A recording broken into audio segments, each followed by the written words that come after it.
Hello. I missed you guys. One godless woman. No politics today. I was thinking the other day about how I was a slave under Islam. And I was enslaved by this ideology. And then, you know, the argument that the left has pushed and indoctrinated a lot of people with, and especially with regards to women in Islam, and that the head covering and the burqa, the abaya, the niqab, the hijab, that this is their human, you know, it's their choice, it's their human right to dress this way. But the argument that I have actually goes against it, because slavery is outlawed, is it not? And when the gut reaction, I always say follow your gut instinct. When you see a woman dressed this way, do you feel happy? Do you feel joy? Do you feel like this is the right choice for these people and that you must respect that this is their choice? Or do you feel awkward? And like for me, when I was once in a pharmacy and I come from this, right? And a full veiled burqa, every ninja, right? Sat next to me. And I decided to I usually get up and move. That's how I usually react, because I refuse to be around any of this. So I said, you know what, there's not another chair, let me just wait. Maybe they'll call my name. I got increasingly uncomfortable. And I don't think it was even 10 minutes before I got up and I had to move. I did not want to be sitting next to this person, because it felt like an invasion of my personal space. I did not want this next to me. So I did a little bit of research. I want to understand, like I want to know, what is slavery? How is slavery defined? So there's a few points. There's 4 points that define slavery through my research that I found. And you're welcome to do your research, and please comment if you disagree with any of this. So the first point is that slaves, or people who are slaves, who have been made to become slaves, are forced to work through coercion, mental, physical threat. So they are coerced through mental or physical abuse. Now, I want to compare this to Islam.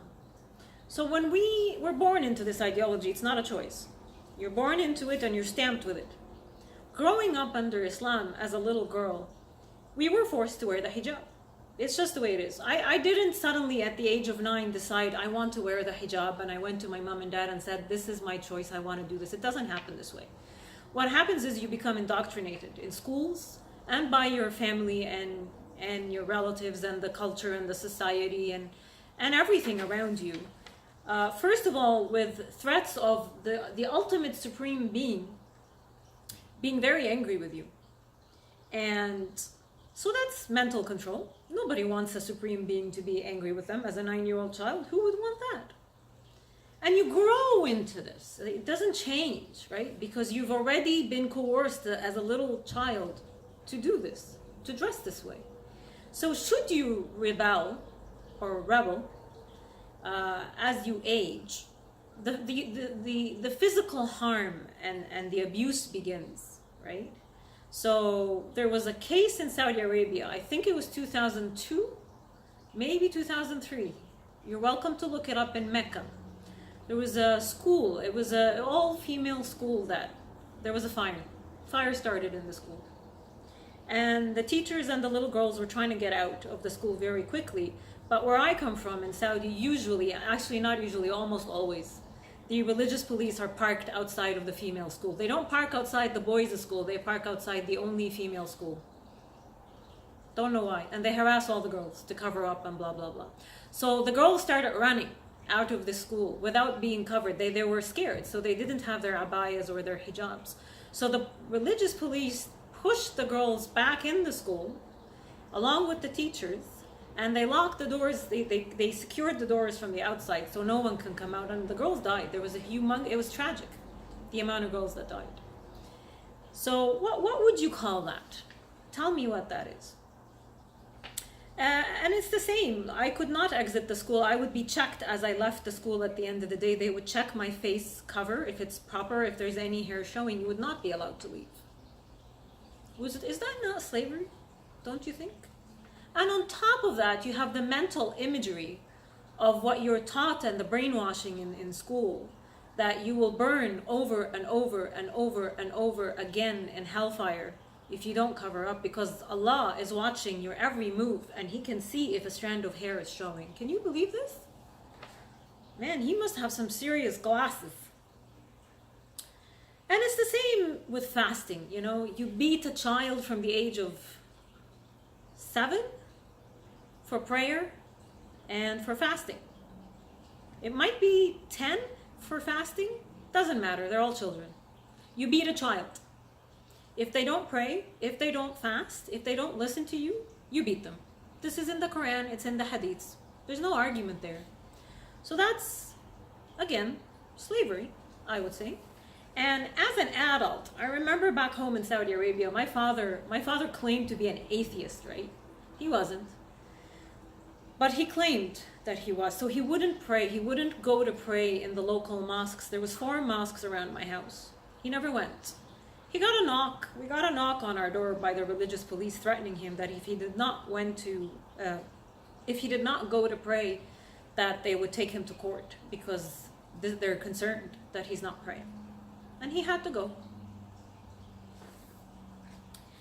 So the second point with slavery is the person is owned and controlled by an employer who mentally and physically abuse them or threaten them with abuse.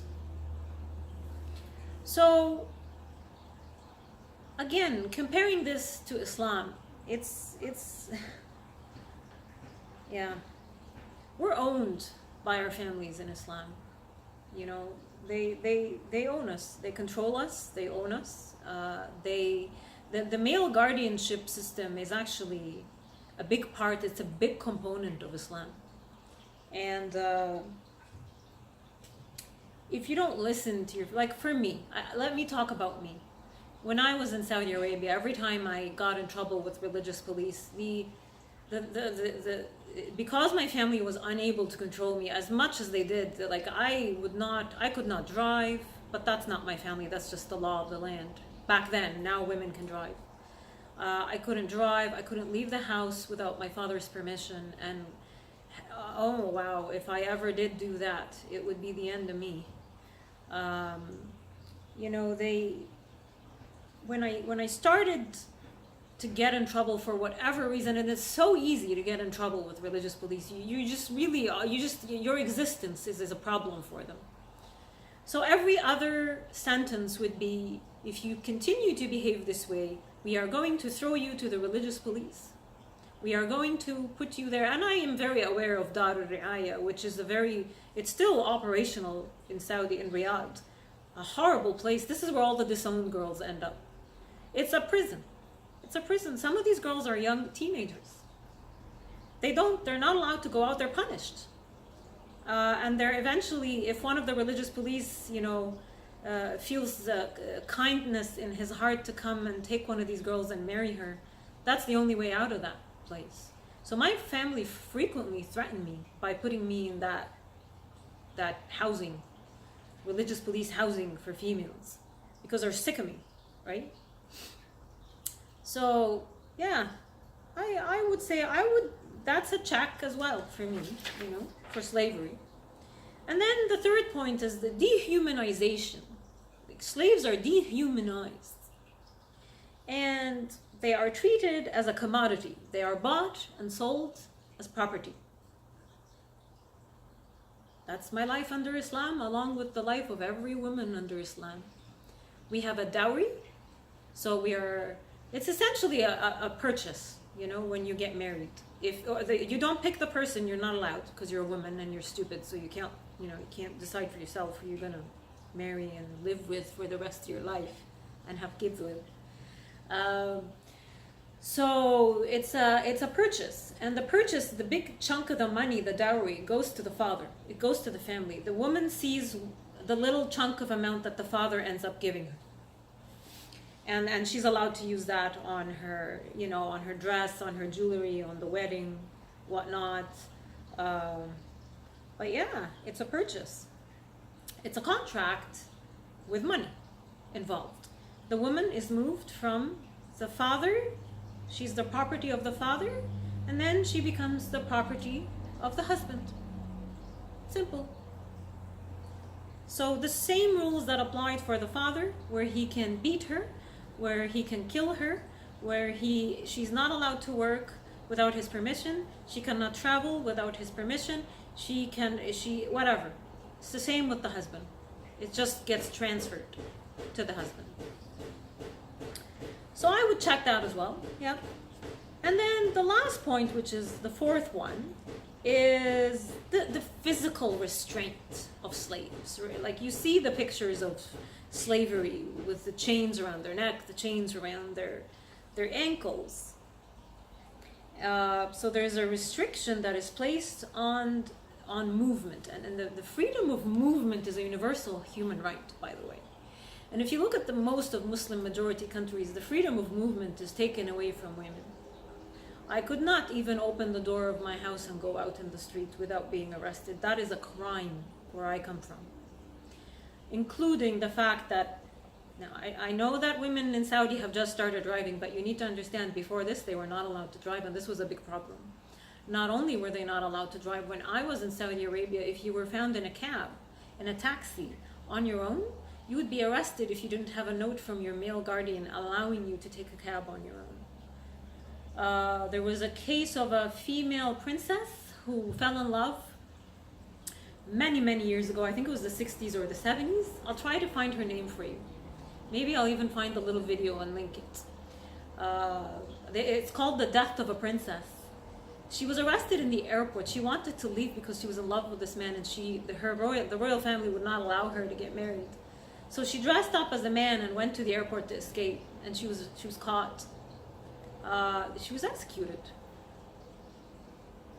I think that was the only case in Saudi Arabia of a princess being killed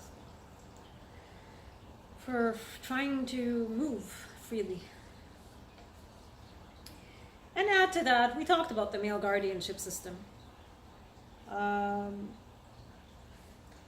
Yeah, but yet here we are in Canada with Islam descending upon us, and Islamophobia motions, and M103s, and women claiming that it's their right to wear a niqab. When you see a woman in a burqa or a niqab, do you feel like she has a freedom of movement? Can this woman run quick, or is running a problem? That's my little video, just some educational content. Because I know you guys a lot of people here did not grow up under Islam, and they were not exposed to it.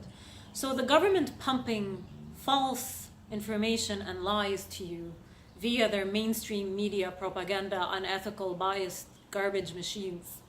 People believe this, what they're hearing, because they trust their government. It's the government. We elected these people. They must be good. So I lived under Islam, and I'm telling you that you're being lied to. Thanks, guys. Talk to you soon.